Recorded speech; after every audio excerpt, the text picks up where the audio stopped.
સદગુરુ મહારાજની જય, બળદેવદાસ મહારાજની જય, સિદ્ધરામદેવજી મહારાજની જય. આજે એમ કહેવાય જૂની સમૃદ્ધિનો દિવસ છે.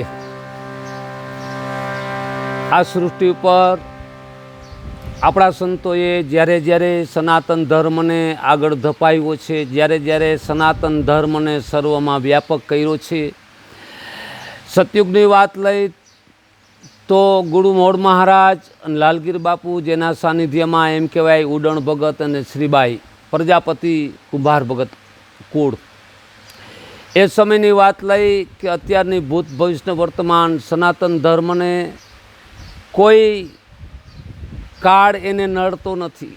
સનાતન ધર્મને ક્યારેય યુગ પુરુષ પોતે છે, સનાતન ધર્મ યુગ પુરુષ પોતે છે. એને ક્યારેય સતયુગ નથી નડતો, એને ક્યારેય દ્વાપર નથી નડતો, ક્યારેય ત્રેતાયુગ નથી નડતો, ક્યારેય કલિકાળ નથી નડતો. એ સદાયને માટે સનાતન ધર્મ સર્વ ભાઈઓને મારા જય સદગુરુ સાહેબ, જય સિયારામ. આજે આપણે અષાઢી બીજનો મહિમા સકલ સૃષ્ટિ ગાઈ રહી છે. અષાઢી બીજના દિવસે એમ કહેવાય સકલ સૃષ્ટિના માલિપા જે કાંઈ 5-25 ભક્તો મળીને ગામ વસાયેલું હોય તો ગામની અંદર ઠાકરની ધજા ચડતી હોય કે દેવી દેવતાની ચડતી હોય, સીમમાં કોઈ સુરાપોરાની ચડતી હોય, કોઈ માતાજીની ચડતી હોય, જે કાંઈ દેવો એમ કહેવાય કે આપણી હિન્દુ સંસ્કૃતિના 33 કરોડ દેવ, વિશેષમાં ઇનામમાં બ્રહ્મા વિષ્ણુ ને મહેશ, એથી વિશેષમાં જોઈએ તો એમ કહેવાય વિશ્વકર્મા દાદા જેમના 8 દીકરાઓ જે વહવાયા કુળથી વિશ્વનો વસવાટ કર્યો. આ બધાય સામર્થ્ય સાધનોથી અનંત કોટી નારાયણે સૃષ્ટિનું સર્જન કર્યું એવું આપણે ઊંડાણમાં જાણવા મળે છે. સતયુગની વાત છે. તો એવા સમયની માલિપા જે સનાતન ધર્મને સ્થાપનાર વ્યક્તિઓ, મહારથી પુરુષો, જેને અષાઢી બીજનો મહિમા ગાયો છે. અષાઢી બીજમાં વિશ્વભરની માલિપા આપણી ભારતાજ ભૂમિ એટલે કે ભરતખંડ અને અત્યારની ભાષામાં ભારત, આપણી ભૂમિનું ઓરિજિનલ નામ ભારતાજ ભૂમિ છે. જે ભૂમિ પર ભેદ સમાયેલો છે એક એવી ભારત ભૂમિ એક જ છે. આપણી ભૂમિને ભરતખંડ કહેવામાં આવ્યો. જ્યારે પરમાત્મા આ સૃષ્ટિ ઉપર આવું થયું, અધર્મનો નાશ કરી ધર્મ સ્થાપવાનો થયો, ત્યારે આ ભૂમિને ભરતખંડ કહેવામાં આવ્યો છે. આપણે પરમાત્મા અનંત કોટી વિષ્ણુ બોલ્યા છે કે હે દેવી આદશક્તિને કીધું કે જ્યારે જ્યારે અધર્મનો ધારો વધે છે ત્યારે ધર્મ સ્થાપવા ભરતખંડ મોજાર આપણે અવતાર લઈશું. આવા શબ્દ આપણે સાંભળવા મળે છે. આ સતયુગના શબ્દો. સતયુગ હતો ત્યારે આ ધર્મ એની ધારા પ્રમાણે હાલતો હતો. ત્રેતાયુગ આવ્યો તો ધારાથી 2 ધારાએ હાલવા માંડ્યો. જુઓ આ યુગ પુરુષ છે, મોટો થતો જાય છે. ત્રેતાયુગ પછી દ્વાપર, ભગવાન કૃષ્ણ 16 કળાનો અવતાર આપણે સમજી શકીએ છીએ. ત્યારે એની 2 ધારામાંથી ત્રિધારામાં આવ્યો, ત્રીજી ધારા પ્રગટ કરી, મોટો થયો. આપણી ના સમજથી આપણે એવું કહેતા હોય કે પહેલાં હતા ને હવે ન હોય. નહીં નહીં, સનાતન ધર્મ કાયમીને માટે ચડતી કળામાં ચડતો, બઢતો બઢતો બઢતો. એટલે જ મહાપુરુષો પોતાની સંતની વાણીની અંદર, સંતવાણીની માલિપા સનાતન ધર્મનું એક લક્ષ ગગનની વાત કરી છે બધાય કે ગગનથી કશું ઊંચું નથી વિશ્વની માલિપા. એટલે સનાતન ધર્મ એક ગગન છે. એથી આગળ વાત લઈ આપણે દ્વાપરમાં એમ કહેવાય કે ત્રીજી ધારા, 3 ધારો આ ધર્મ હાલ્યો. આજ આપણે વર્તમાન સમયની અંદર બેઠા છે તો આમાં 4 ધારો હાલ્યો, 4 ધારી.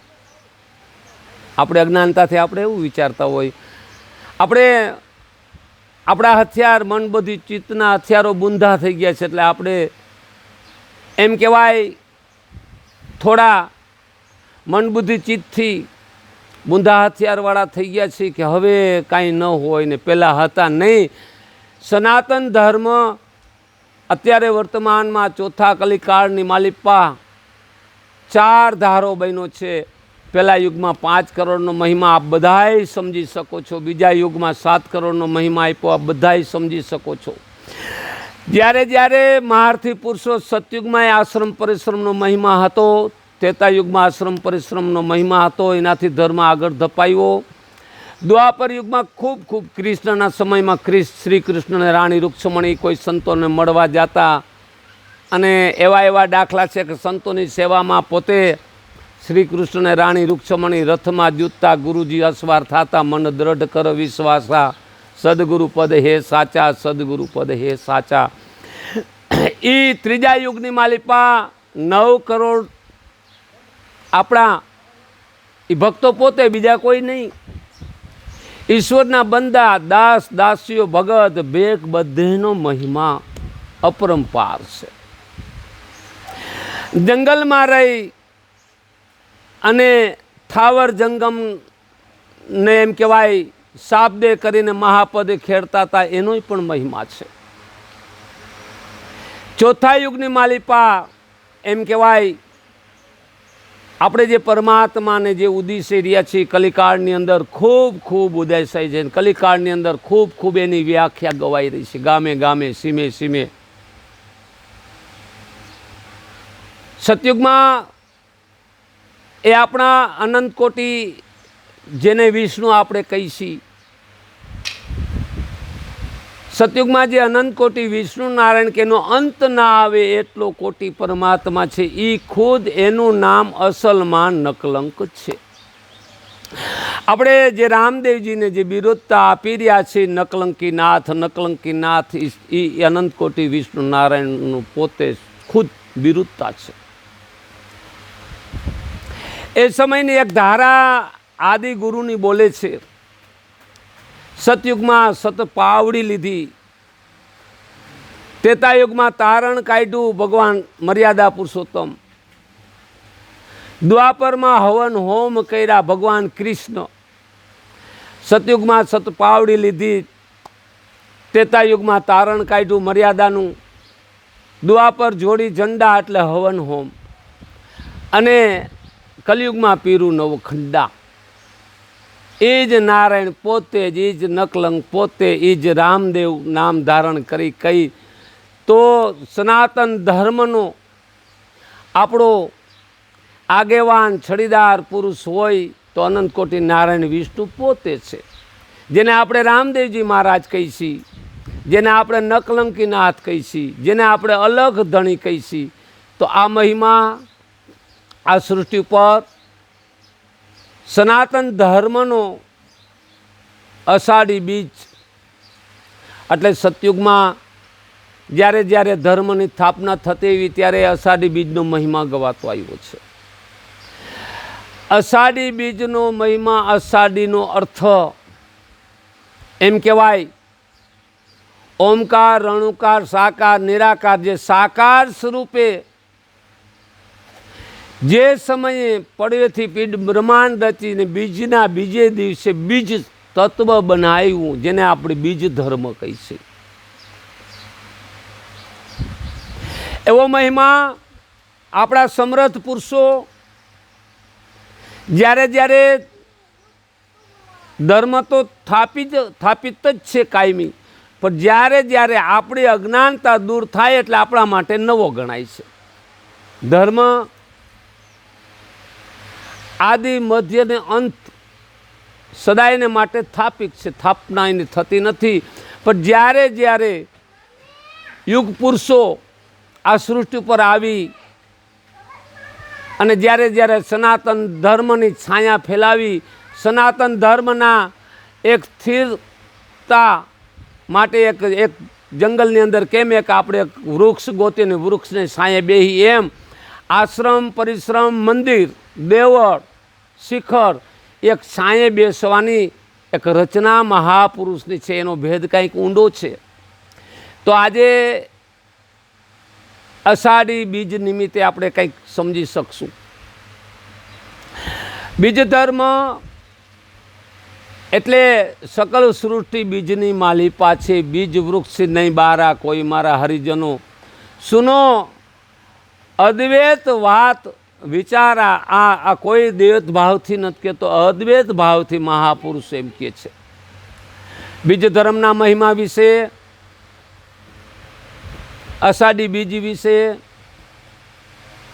બીજનો મહિમા, જે કાંઈ આપણે ચંદ્ર સૂર્યની ધારાથી આલી છીએ તે ધારા આપણી નાડીની ધારા છે. જે ધર્મ, જે ધારા મહાપુરુષની એ શબ્દધારા છે, એ શબ્દધારા ચંદ્ર સૂર્ય આપણી નાડી જ્ઞાનનો મહાર્થી હેતુ છે. આપણા ઘટમાં એ નાડી દ્વારા 10 ઇન્દ્રિયની પ્રાપ્તિ થાય છે અને એ 10 ઇન્દ્રિયની પ્રાપ્તિમાં 10મી ઇન્દ્રિય છે એ 10મો દ્વાર મહાપુરુષોએ બતાવ્યો છે. જ્યારે જ્યારે આવા સામર્થ્ય દિવસ આવે છે અને એ સામર્થ્ય દિવસની માલિપા સેજે સેજે જે અનુભૂતિ થાય છે કરવી નથી પડતી. જેના માટે મોટામાં મોટા સાધન હોય તો સંત સેવા ને હરિભજન. સકલ સૃષ્ટિની અંદર બધું સુલભ છે, સંત સેવા ને હરિભજન દુર્લભ છે.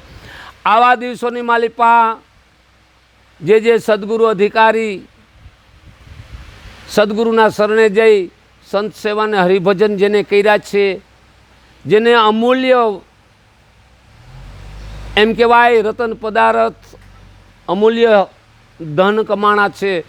અને અમૂલ્યની વાત તો એ છે કે જે યુગો જતા રહે છે ને કાર્ય સિદ્ધ નથી થતા, એ કાર્ય મનુષ્ય દેહે સંત ચરણની માલિપા રહી 4 યુગ સુધી જે ભટકવું પડે છે, પશુ અવતાર, પક્ષી અવતાર, જલચર અવતાર, ભૂચર અવતાર.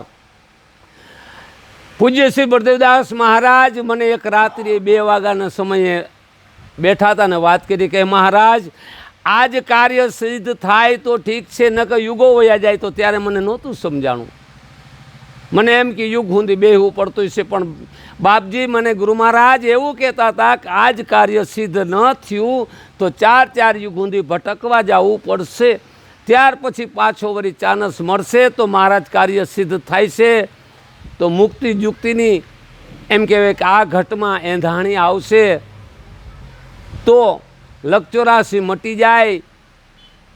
એને મહાપુરુષો અસંખ્ય કમાઈ કહે છે. તો આવા પ્રસંગોની માલિપા ફરી આપણે પાછા મળશું. સમયની બહુ કિંમત છે. સંત સેવા અને હરિભજનથી કોઈ વિશેષ વસ્તુ નથી. બાકી જગત બધું મહાન મહાન મહાન, ધન દોલત પુત્ર પુત્રાદિ કે બધી આપણી સાધનાના સાધન છે. એ સાધન દ્વારા સાધના થાય છે. એ સાધના દ્વારા સેજે સેજે સર્જન પાલન વિસર્જનતાને 3 ગુણ ત્રિવિધતા આપને આપણે એમ કહેવાય છુટકારો મેળવી શકીએ છીએ. તો આજના પ્રસંગમાં આગળ ઉપર આપણે મળશું. બધાય ભક્તોને મારા જય સદગુરુ સાહેબ, જય સિયારામ.